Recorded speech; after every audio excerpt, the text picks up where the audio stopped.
Doctor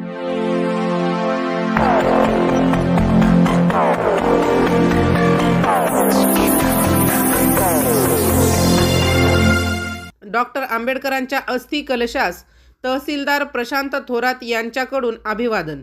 Renapur तालुक्यातील पानगाव येथे असलेल्या डॉक्टर बाबासाहेब आंबेडकर यांच्या अस्थि कलशास 20 नोव्हेंबर रोजी भेट देऊन अभिवादन करून 6 डिसेंबर रोजी होणाऱ्या महापरिनिर्वाण दिनाबाबत आढावा घेतला।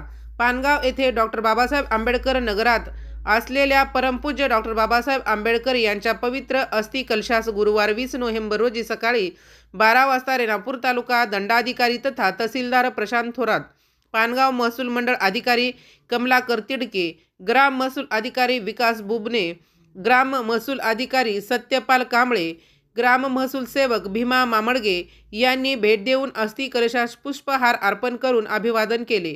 डॉक्टर बाबासाहेब आंबेडकर स्मारक पानगावच्या वतीने ट्रस्टी माजी सैनिक पंडित आचार्य यांनी थोरात यांचे पुष्पहार घालून स्वागत केले। यावेळी थोरात यांनी 6 डिसेंबर रोजी होणाऱ्या महापरिनिर्वाण दिना अस्थि अभिवादन कार्यक्रमाबाबत उपस्थितांशी चर्चा करून आढावा घेतला। यावेळी गोरोबा आचार्य, विष्णू आचार्य, अण्णाराव आचार्य, हरिभाऊ आचार्य, पवन आचार्य, वसंत आचार्य, संघर्ष आचार्य, जयभीम आचार्य, कोंडाबाई तलवारे, मथुराबाई ओटले आदी उपस्थित होते। राजमंत न्यूजसाठी सुधाकर फुले, लातूर।